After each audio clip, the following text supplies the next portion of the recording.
Hi you guys, welcome back to my channel. On today's video I am going to do a reaction to this young lady. It just have been sitting there, but what I do want to do, I do want to let you guys know I get all of my video ideas and all of that reaction stuff. I get it from Truth for Reality. So if you have not already, go ahead over there and subscribe to their channel. That is a great channel. It gets straight to the point and it's no drama. So make sure you go ahead over there and follow that channel for me, guys, and I greatly appreciate it. Today I'm bringing to you guys this young lady. Her name is Bresha Meadows. I want to tell you guys I haven't watched this video on his channel. I have been putting it off for so long, to the fact that I'm like, girl, go ahead and do it. So I do want to let you guys know, if you are sensitive to like suicide and all of that stuff, just try your hardest to watch this video. And before I even get into this video, I just want you guys to know, pay attention, a close attention to your kids, because it just crazy. So let's get into this story of Miss Bresha Meadows, okay? So minimize myself and then maximize the video, and and let's try to get into this video.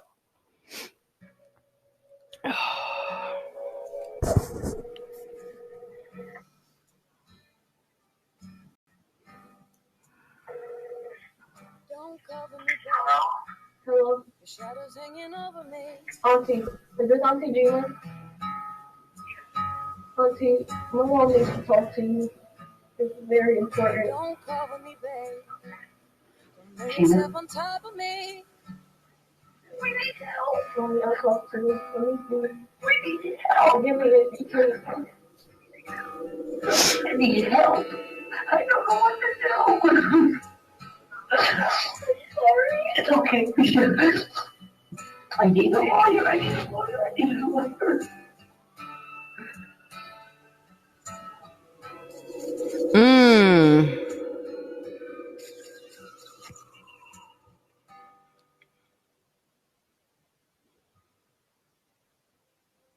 I presented a question in my community. Children can't receive life without the possibility of parole anymore. So the judge does not give out anywhere from 20 to 80 year sentences instead. Do you agree with children being charged to adults for murder? Leave your thoughts. I'm gonna go ahead and answer this. I do not agree with that. And I know people are going to look at me, girl, you're crazy. They did murder. Honestly, I feel like even adults who do murder, everyone is not getting the life without the possibility of parole. I know someone who murdered someone and they got 25 years. So to me, I feel like if you're not really taking that law and putting it towards adults, why would you just throw our kids in jail and just throw away the key and just forget about them? That's the way I feel about it. Now, do I think it need to be some sort of punishment? Yes, but you just putting them away for life and all that stuff, no. Honestly, I do feel like, especially if the kid is under the age of 10, I do feel like when a gun or something is involved, I do feel like the parent should have some sort of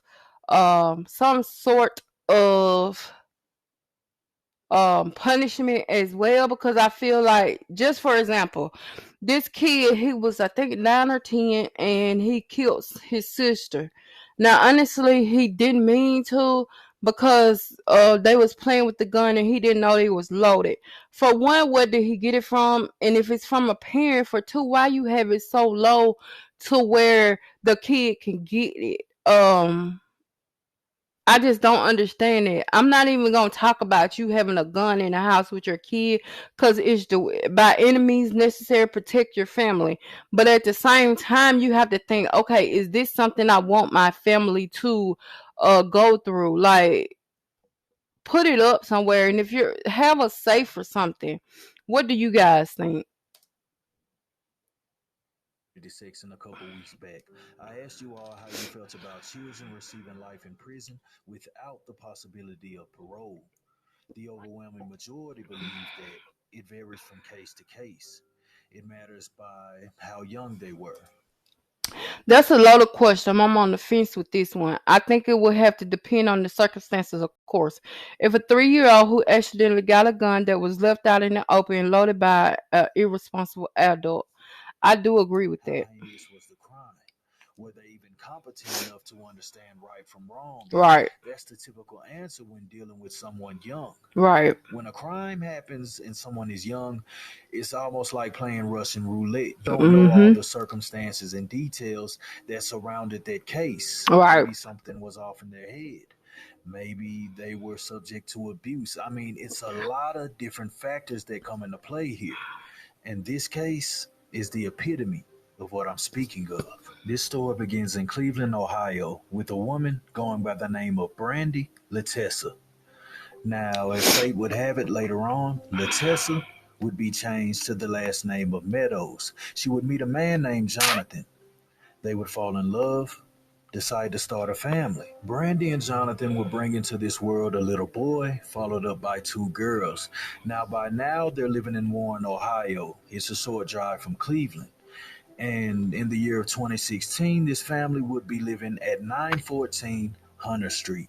Now, 914 Hunter Street to the people around them seemed like a normal household, just normal parents raising a few kids. Don't it all Everything start looked off like that? ordinary, but it was actually far from it. In this household lied a girl named Bresha Meadows.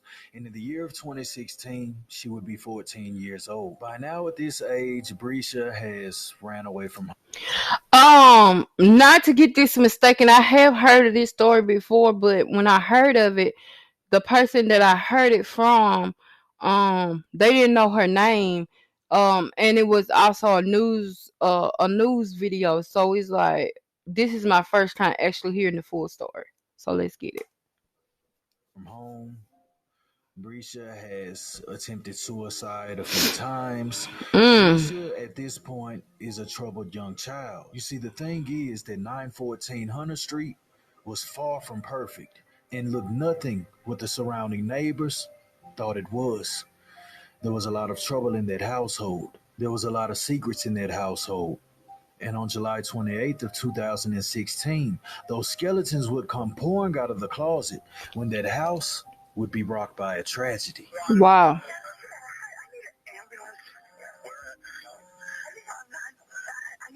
need something. What's going on there?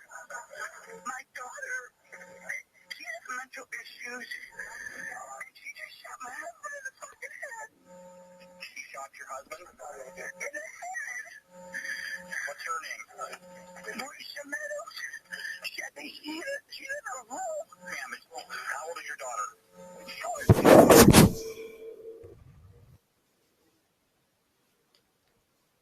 If you shop on Amazon, you should use this I do shop on Amazon. browser extension that automatically compares Amazon to other sellers.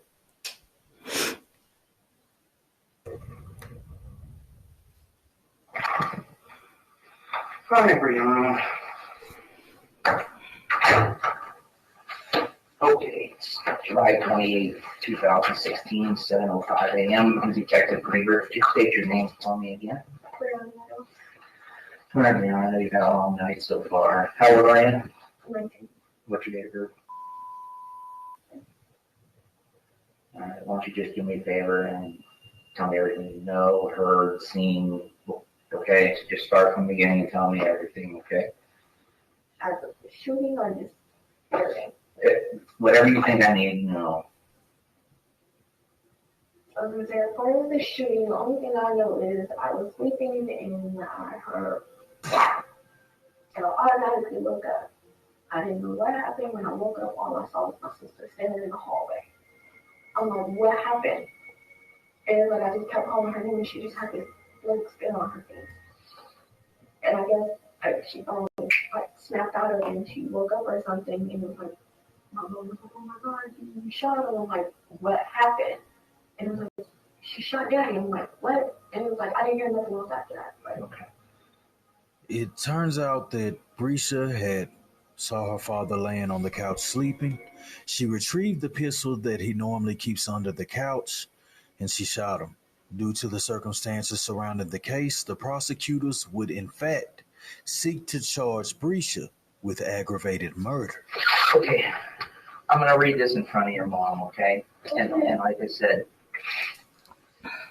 You know, when I listen to this, I always think to myself, okay, why? Like, I always ask the why question because I never understand if she shot him, then why did she do it? With the whole phone call situation, I do feel like her mom was trying to make it seem like she was the bad person. She just said her daughter is something wrong with her daughter. She's crazy or whatever. And she shot my husband. But at the same time, I'm like, why did she do that?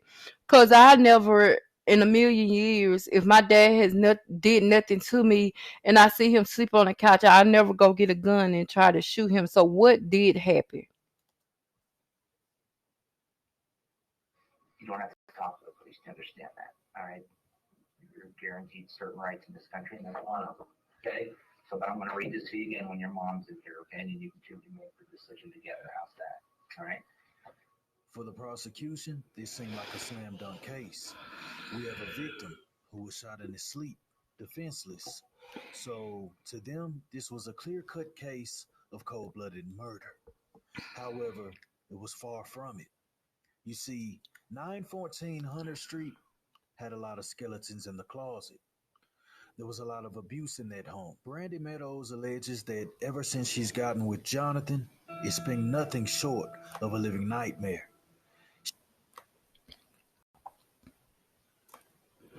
She's been beaten over and over, fractured ribs, cuts, black eyes. The beatings got so bad that in the year of 2011, Brandy got up and left. She decided that she had had enough of the abuse and she was done with Jonathan. She even stated in a police report that she believed that if Jonathan found her, he would kill her and maybe even the kids. This little girl would never did this if she would have been put back in this situation. And children's services, they did nothing to help her. The unbroken aunt of a Warren teen charged in the murder of her father. Good evening. I'm Erica Thomas. And I'm Stan Boney. The shooting death yesterday morning of Jonathan Meadows and Warren may have been the result of ongoing domestic violence, even threats from Meadows to kill his entire family. That may have been what drove his 14-year-old daughter, Bresha, to shoot him in the head. She'll turn 15 in 2 weeks, and she'll spend her birthday in jail. Today, 27 First News anchor Dave Sass talked to her family in Cleveland about what may have led up to the shooting. It's our top story at 10. She said, now, Mom, you're free. Chilling words, Sherry Latessa told me, were spoken by a 14-year-old girl in the aftermath of her father's death. Sherry is Bresha Meadows' aunt and the sister of Brandy. She wanted to tell me more of what was happening in the home. Sherry showed me documents detailing domestic violence. First News double-checked and found this 2011 report saying John Meadows threatened to kill Brandy and their 3 children. Possessive and abusive. He controlled her, and it was like she was in jail. Sherry also said Bresha had gone away before. First News reporter Nadine Grimley found this police report from May after Bresha had been found and told police she lived in fear for her life. Her 2 older brothers went through the same thing growing up. They've all been through it, and nobody in that county that we called would do anything for those kids. She told on him that you tell the kids to tell, and then what happened? Nobody did anything. She did what she was supposed to do. Didn't know how to protect What her. was wrong, what was going on in her whole life, and nobody helped her.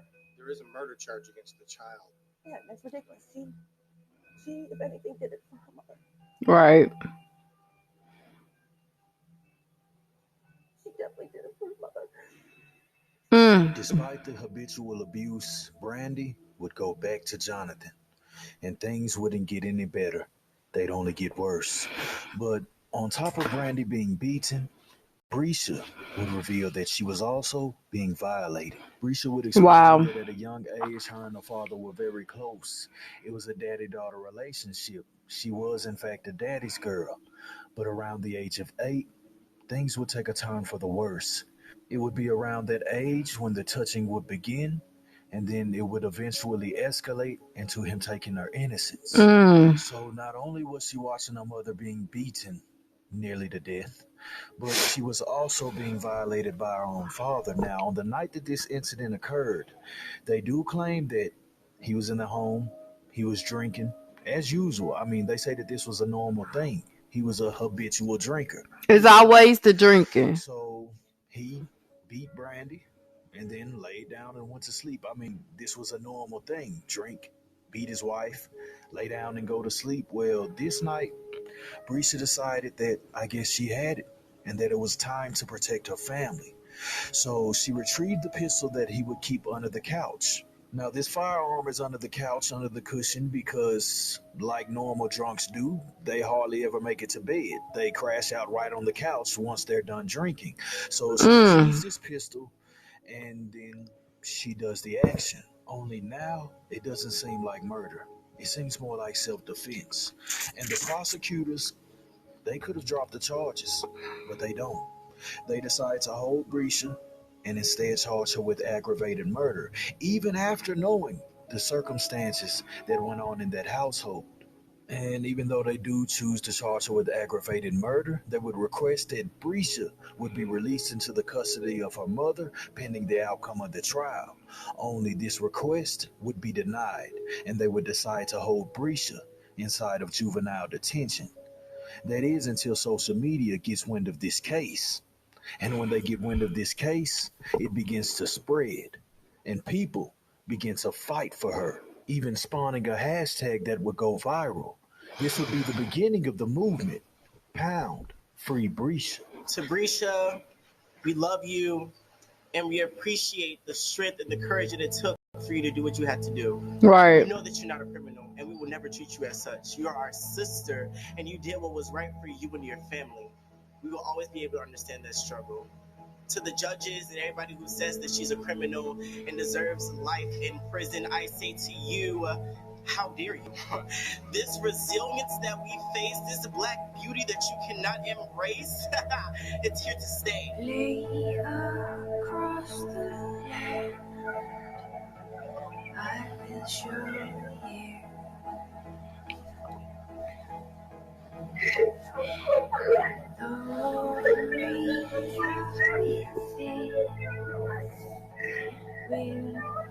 Wow.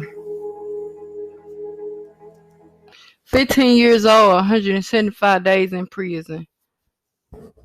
Wow. That's crazy.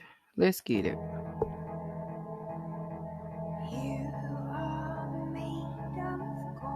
Then when she needed help, wasn't nobody there to help her. Now they helping him. I don't get that.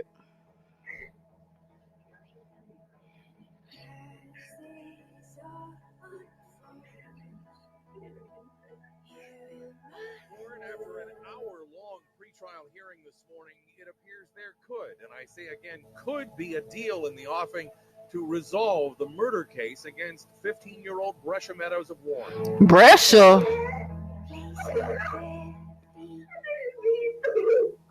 Learn how to pronounce her name before you get up there and tell the news.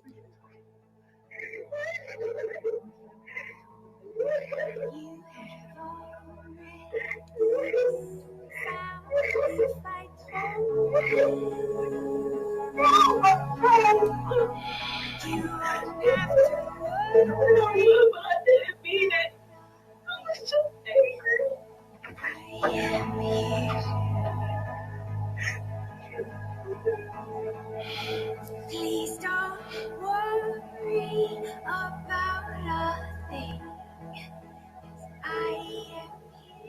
A young girl who shot dead her abusive father now may face life in prison, sparking national outcry over the treatment of domestic violence survivors. On July 28th, 14-year-old Bresha Meadows allegedly shot her father, Jonathan Meadows, with a bullet to his head as he slept. Only 2 months earlier, Bresha had run away from home, telling relatives she was scared for her life, quote, because her father was beating her mother and threatening to kill the whole family, unquote. Jonathan Meadows' siblings have denied allegations of domestic violence. His brother told Fox 8 News this has nothing to do with abuse. And his sister, Lena Cooper, called his death cold and calculated. You know, he drank a little bit. He had the ways he did things. But my brother was, I'll literally say, he would have given his life. This was cold and calculated. My brother was murdered. And mind you, this is his niece, their niece. I don't get it. I don't get it. You had proof. You had paperwork proof that he was abusing them. I don't get it. Of course, I know you're gonna protect your loved ones, but at the same time, I don't know.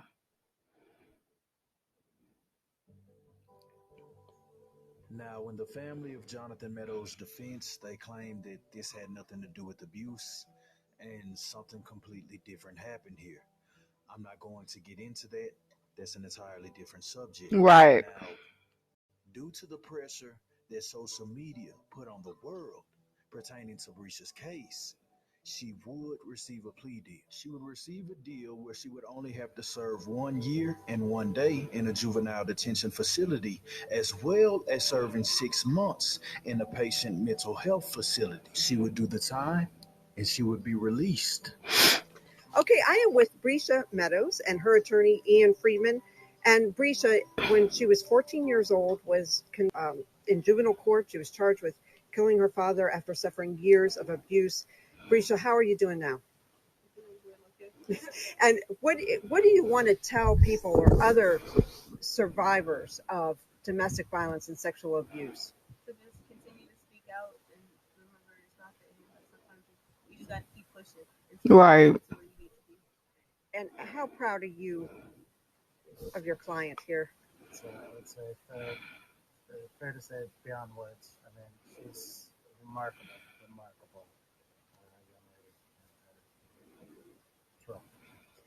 It's been a long road for you. What's the future hold for Bresha? At this moment, I don't know exactly my plan, but I plan to go to school and further my education, either become a lawyer or a domestic violence advocate. And you have already kind of... She can do both. You were speaking last week. Tell us a little bit about that. Yeah, I spoke at the at an event with the Lifted Voices. It's a group in Chicago, and they added me to the group, and I spoke about juveniles in prison. And you are hoping to do more of that. Okay. And you are looking at maybe going to college soon? Yeah. Okay. And again, there's people that are already on this Facebook Live and they're rooting for you. And so you had a lot of support when you were going through this.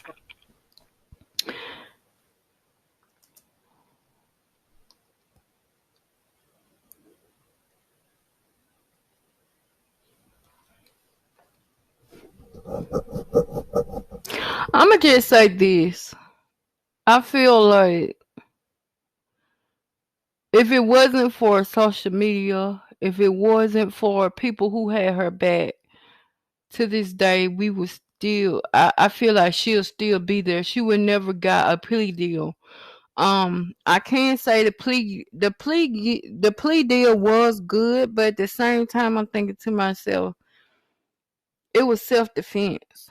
Like she was protecting her family. Uh, I think she did protect her family more than the social service ever could. So, and I feel like the social workers and all of those people have so much stuff going on. Sometimes they don't. They caseloads be so thick that they can only do so much. We have to come together as a community and find ways that we could protect these kids. Now I will say this. Um She can do all of that, but I still feel like in some sort of way, I do feel like they would still certain people will still hold this over her head, especially his family. And I say that because his family got on the news and said that it was cold and calculated. So I do feel like if you're going to say it's cold and calculated, you have to think about it on both sides. You get what I'm saying? Let me know what you guys think about this video. Um, I am going to do more videos like this. I do plan on throwing in a lot of reaction videos, especially for the rest of November. So I'll see you guys in my next video, you guys. Stay blessed and stay safe. Bye, guys.